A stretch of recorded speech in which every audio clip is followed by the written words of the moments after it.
இறையேசுவில் மிகவும் பிரியமான சகோதர சகோதரிகளே, ஆசீர்வாதமான இந்த காலை வேளையில் உங்களை அன்புடன் வாழ்த்துகிறேன்.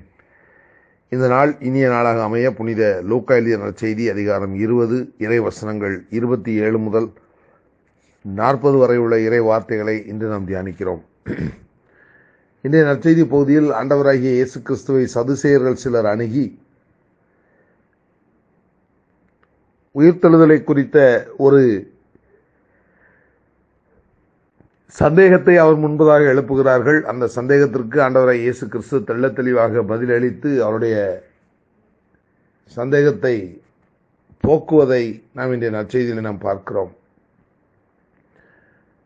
விசுவாச ரீதியாக இன்றைக்கு நமக்குள்ளும் பல கேள்விகள் இருக்கலாம், பல சந்தேகங்கள் இருக்கலாம், பல காரியங்கள் புரியாத புதிரை போல இருக்கலாம். இறை வசனங்களில் சொல்லப்பட்டிருக்கிற காரியங்களை விளங்க முடியாதவர்களாய், விளங்க முடியாத நிலையிலே நாம் காணப்படலாம். இவை அனைத்திற்கும் தீர்வு என்ன என்று பார்க்கிற பொழுது, அன்றைக்கு இயேசு கிறிஸ்து நேரடியாக பலருடைய சந்தேகங்களை தீர்த்து வைத்ததை நாம் பார்க்கிறோம். இன்றைக்கு ஒவ்வொரு போதகர்களும் ஒவ்வொரு விதமான விளக்கங்களையும் ஒவ்வொரு விதமான தெளிவுகளையும் கொடுத்து கொண்டிருக்கிற இந்த காலகட்டத்தில் உண்மையான பதிலை பெறுவதற்கு, உண்மையான தெளிவை பெறுவதற்கு நாம் என்ன செய்ய வேண்டும் என்று பார்க்கும் பொழுது அதற்கு ஒரே ஒரு தீர்வுதான் உண்டு. தெளிவான பதிலை, தெளிவான விளக்கத்தை நாம் பெற்றுக்கொள்ள வேண்டும் என்று சொன்னால் அதற்கு ஒரே ஒரு வழி, ஆண்டவர் எழுதி கொடுத்த இந்த வார்த்தைகளை நாம் தெளிவாக படிப்பதும், மீண்டும் மீண்டும் படிப்பதும், முழுமையாய் படிப்பதுமே ஆகும். ஏனென்று சொன்னால் வேத வசனங்கள் இன்றைக்கு தெளிவுபடுத்தாத காரியங்களே இல்லை என்று சொல்லக்கூடிய அளவிற்கு மண்ணுலக வாழ்வில் நமக்கு ஏற்படுகிற எல்லா விதமான விசுவாச சந்தேகங்களையும், எல்லா விதமான ஆவிக்குரிய விளக்கங்களையும் இறை வார்த்தைகள் மிக தெளிவாக நமக்கு விளக்கி கொண்டிருக்கின்றன. ஆனால் ஏன் நமக்கு சில காரியங்கள் விளங்கவில்லை, ஏன் நமக்கு சில காரியங்கள் புரியவில்லை என்று நாம் சொல்லுகிறோம் என்று சொன்னால், நாம் வேத வசனங்களை ஒழுங்காய் படிப்பதில்லை, முறையாய் படிப்பதில்லை, தெளிவாக படிப்பதில்லை. மாறாக அதற்குரிய கனத்தையும் முக்கியத்துவத்தையும் கொடுத்து நாம் படிக்காத காரணத்தினால்தான் பல விளக்கங்களை, பல தெளிவுகளை இன்றைக்கு பெற முடியாதவர்களாய் நாம் காணப்பட்டு கொண்டிருக்கிறோம். ஆம் பிரியமானவர்களே, எல்லாவற்றையும் தெளிவாக படிக்கிறோம். கல்லூரியிலே, பள்ளியிலே கற்றுக் கொடுக்கிற பாட புத்தகங்களிலே கொடுக்கப்பட்டிருக்கிற காரியங்களை தெளிவாக படித்து, மீண்டும் மீண்டும் படித்து, மனப்பாடம் செய்து, தேர்வு எழுதி அதில் வெற்றி பெற்று விடுகிறோம்.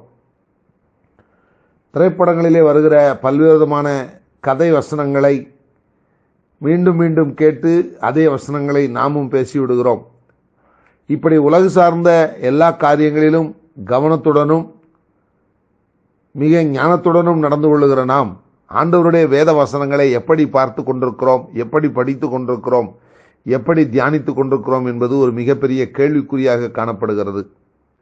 ஞாயிறு திருப்பலிகளுக்கு சென்று வருகிற நாம் அந்த திருப்பலி முடிந்து வெளியே வந்த பிறகு அல்லது இல்லத்திற்கு வந்த பிறகு ஆலயத்திலே வாசிக்கப்பட்ட வாசகம் என்ன என்று கேட்டால் அநேகருக்கு பதில் சொல்ல முடியாது.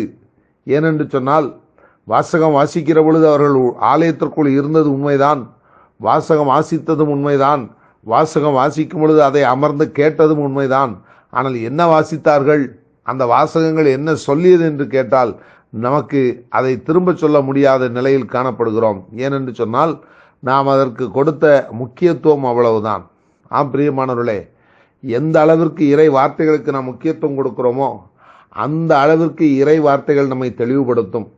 எந்த அளவுக்கு ஆண்டவருடைய வார்த்தைகளில் நாம் பிரியப்பட்டு அதை தியானிக்கிறோமோ அந்த அளவுக்கு அந்த இறை வார்த்தைகள் நம்மை உற்சாகப்படுத்தும்.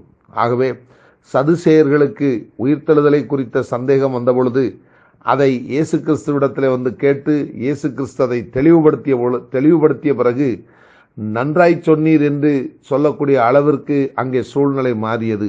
அதுபோலவே இன்றைய நாட்களிலே இறை வார்த்தைகள் மூலமாக தொடர்ந்து தெளிவுகளை பெற்றுக் கொண்டிருப்போம்.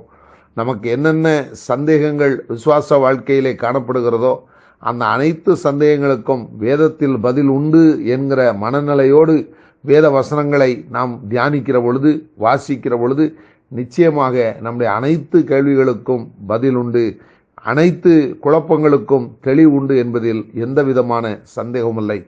ஆகவே அப்படிப்பட்ட இறை வார்த்தைகளை, தெளிவு தருகிற இறை வார்த்தைகளை மிக கவனத்துடனும் மிக நிதானத்துடனும் உண்மையான தாகத்துடனும் நாம் வாசிப்போம். அந்த இறை வார்த்தைகள் நிச்சயமாய் நம்மை நிலைவாழ்வை நோக்கி வழி நடத்தும் என்பதில் எந்த விதமான ஐயப்பாடுமில்லை. இனிய சிந்தனையுடன் இந்த நாள் இனிய நாளாக அமைய உங்களை அன்புடன் வாழ்த்துகிறேன்.